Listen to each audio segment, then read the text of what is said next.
வணக்கம். செல்வகுமாரின் நீண்டகால வானிலை ஆய்வறிக்கை. ஆகஸ்ட் முதல் ஜனவரி வரை 6 மாதங்களுக்கான மழை பொழிவு எப்படி இருக்கும்? அதிகாரப்பூர்வ வானிலை அறிக்கைக்கு இந்திய வானிலை ஆராய்ச்சித்துறை அறிக்கையை பார்க்கவும். 2026 ஜூலை 30 வியாழக்கிழமை அதிகாலை நிலவர பதிவு. நாம ஏற்கனவே சொல்லி இருக்கிறோம், ஜூன் ஜூலை பெரிதா மழை பெய்யாது. அதனால எல்லினோ போன்ற வார்த்தைகளை நினைத்துக் கொண்டு, வறட்சி என்ற வார்த்தைகளை நினைத்துக் கொண்டு அச்சப்பட வேண்டாம் என்று சொல்லிக் கொண்டே இருக்கிறோம். பொதுவாக எப்பொழுதும் ஆகஸ்ட்ல தான் மழைப்பொழிவு தீவிரமடையும். ஆகஸ்ட்ல இந்த வருடம் ஒரு 15 நாள் கழித்துதான் ரொம்ப தீவிரமடையும். ஆனாலும் ஆகஸ்ட் 1 மழைப்பொழிவை கொடுக்கும் என்று திரும்ப திரும்ப சொல்லிக் கொண்டே இருந்தோம். அந்த நாள் நெருங்கி விட்டது. இதோ நாளை மறுநாளில் இருந்து மழைப்பொழிவு தொடங்க போகிறது. அந்த மழைப்பொழிவு காற்று பகுதிகளுக்கும் தென் மாவட்ட, அதாவது 3 காற்று பகுதி, ஆரியங்காவு, ஆரல்வாய்மொழி, பாலக்காட்டு கணவாய் காற்று பகுதியில, இதுல 3 காற்று பகுதியில கொஞ்சம் பாலக்காட்டு கணவாய் கூட கொஞ்சம் கூடுதல் கொடுக்கும். ஆரல்வாய்மொழிக்கு, ஆரியங்காவு கணவாய், கயத்தார் பகுதிக்கும் கொஞ்சம் குறைவாக கொடுத்தாலும் இந்த முறைதான் குறைவாக கொடுக்கும். இதை விட கூடுதல் மழைப்பொழிவு, அதாவது உங்களை விட, அந்த பகுதியை விட கூடுதல் மழைப்பொழிவு சுற்று வட்டாரங்கள் கிடைக்கும். அதை விட கூடுதல் மழைப்பொழிவு அண்டை மாவட்டங்களுக்கு கிடைக்கும். நம்பர் 1 இடத்தை பிடிக்க போகிற மழைப்பொழிவு பார்த்தீங்கன்னா, கன்னியாகுமரி முதல் நீலகிரி வரைக்கும் உள்ள மேற்கு தொடர்ச்சி மலையோட கேரள சரிவு பகுதி, அணைகள் நீர்பிடிப்பு பகுதி. அதற்கு அடுத்த இடத்தை பிடிக்க போகுது சென்னை, திருவள்ளூர், செங்கல்பட்டு. நேற்றைக்கே சென்னையில நல்ல மழை.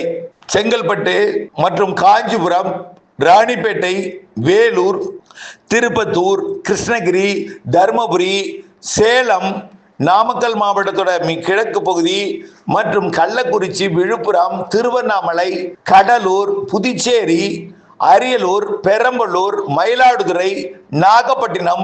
நாகப்பட்டினத்துல வடக்கு பகுதி நல்லா இருக்கும். கோடியக்கரை விட வேதாரண்யம் கூடுதலா இருக்கும். வேதாரண்யத்தை விட மேல வடக்கு தலைஞாயிறு கடலோரம் கூடுதலா இருக்கும். தலைஞாயிறை விட நாகப்பட்டினம், காரைக்கால், நாகப்பட்டினம், நாகூர் கூடுதலா இருக்கும். நாகூரை விட காரைக்கால் கூடுதலா இருக்கும். அதே போலதான் முத்துப்பேட்டை விட மன்னார்குடி கூடுதலா இருக்கும். மன்னார்குடியை விட கும்பகோணம் மற்றும் மயிலாடுதுறை மாவட்ட பகுதிகளுக்கு நல்ல மழை பொழிவு கிடைக்கும். அதே போல கடலோரத்தை விட உள்ளே அதிகமா இருக்கும். கடலோரத்திலும் மழை உண்டு. குறைவான மழைனா காற்று பகுதி, கோடியக்கரை முனை ஒரு காற்று பகுதி, ராமேஸ்வரம் ஒரு காற்று பகுதி, தூத்துக்குடி தெற்கு பகுதியும் ஒரு காற்று பகுதி, ராமநாதபுரம் தெற்கு கடலோரமும் ஒரு காற்று பகுதி. இங்கேயும் மழை இருக்கும், குறைவா இருக்கும். ஆனால் பிற பகுதிகளில் கூடுதலாக இருக்கும். ராமநாதபுரம் உள்பகுதி, சிவகங்கை, மதுரை, திண்டுக்கல் மாவட்ட கொடைக்கானல் மலைப்பகுதி, திண்டுக்கல் மாவட்டத்தோட கிழக்கு பகுதி, திருச்சி மாவட்டத்தின் தெற்கு பகுதி, மத்திய பகுதி, வடக்கு பகுதி, புதுக்கோட்டை மற்றும் தஞ்சாவூர், திருவாரூர், நாகப்பட்டினம், காரைக்கால் உள்ளிட்ட பகுதிகளுக்கெல்லாம் வரக்கூடிய நாட்கள்ல நல்ல மழை பொழிவு இருக்கும். கோயம்புத்தூர் வடக்கு, நீலகிரி மாவட்டத்தோட கிழக்கு சரிவு வரைக்குமே மழை இருக்கும்.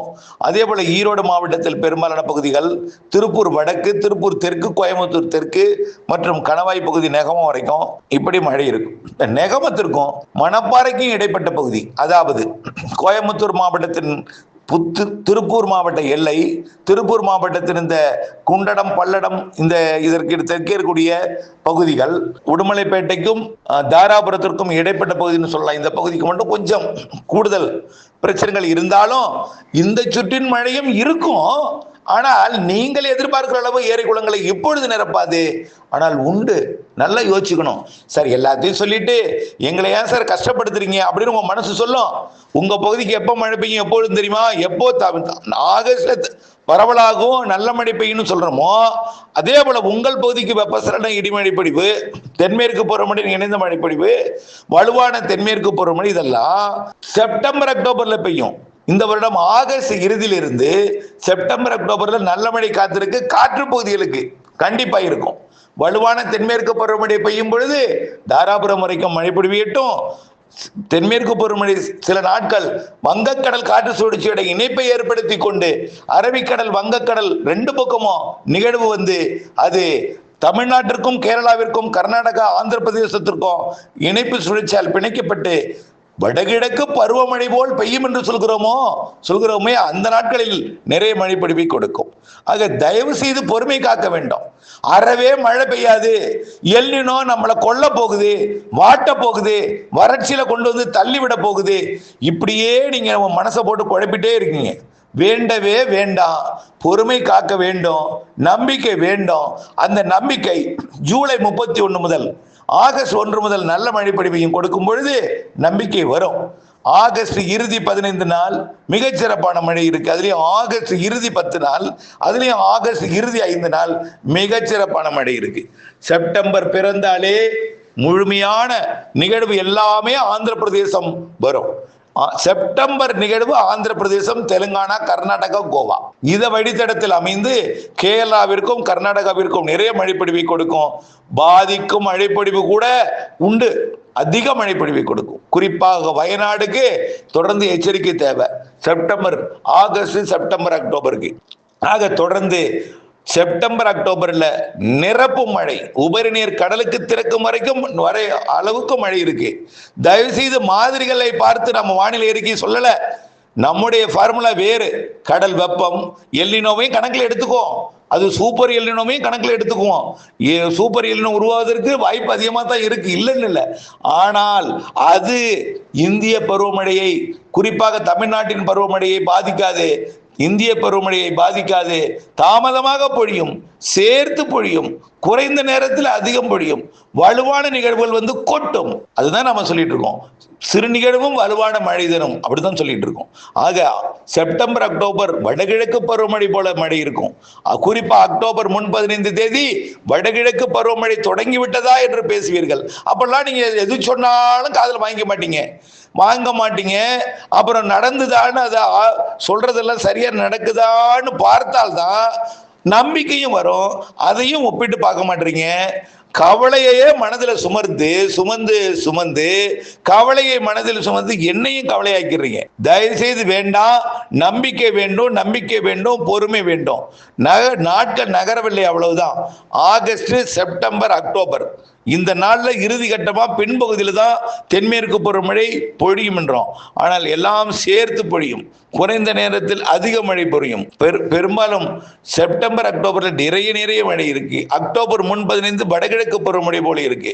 அக்டோபர் 17 வரைக்கும் தென்மேற்கு பருவமழை தொடரவும், அக்டோபர் 18 அப்படியே தலைகீழாக வடகிழக்காக மாறவும், அக்டோபர் 18 தொடங்கியதிலிருந்தே சிறு நிகழ்வும் அதிக மழை தரும், வலுவான நிகழ்வும் உண்டு என்று திரும்ப சொல்லிக்கிட்டே இருக்கோம். அக்டோபர் 18 இருந்து அந்த நாள் 30, 31 தேதி வரைக்கும் வலுவான மழை இருக்கும். நவம்பர் அதுவிட கூடுதல் மழை, சிறு நிகழ்வும் அதிக மழை தரும். இலங்கை சுற்றுவட்டார பகுதிகளுக்கு நிகழ்வுகள் அமையும். இலங்கை சுற்றுவட்டார பகுதி நிகழ்வு தமிழ்நாட்டின் ஒட்டுமொத்த பகுதிக்கும் நிறைய மழை பொழிவை கொடுக்கும். கண்டிப்பாக ஏரி குளங்களை நிரப்பும் மழை. அதனால நாம வரக்கூடிய 2027 கோடையை சமாளிப்பதற்கு நாம் நீர்நிலைகளை நிரப்புவோம். நிரம்பும், ஆனால் நிரம்பியதை பாதுகாக்க வேண்டும். அதற்கு கரைகளை வலுப்படுத்த வேண்டும். பண்ணை குட்டைகளை ஏற்படுத்த வேண்டும். பண்ணை குட்டைகளை அகலப்படுத்த வேண்டும், ஆழப்படுத்த வேண்டும். தயவுசெய்து ஒண்ணு சொல்றேன், இருக்கிற தண்ணீரை மீன் பிடிக்கிறதுக்காக இறக்கிறீங்க, அதுல மாற்றம் வேண்டும்.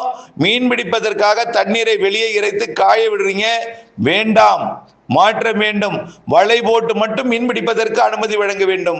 வலை போட்டு மட்டும் மீன் பிடித்து அந்த மீன், பெரிய மீனை மட்டும் பிடிங்க. சேற்றில் உள்ள மீன் பிடிப்பதற்காக மொத்த தண்ணீரையும் காலி செய்கிறீர்கள். அந்த மாற்றம் வேண்டும். தயவு செய்து விழிப்புணர்வு வேண்டும். கண்டிப்பா இப்ப இருக்கிற நிலை முழுமையாக ஆகஸ்ட்ல மாறும், மேலும் செப்டம்பர்ல முழுமையாக மாறும். செப்டம்பர் அக்டோபர் மிகச்சிறப்பாக மாறும்.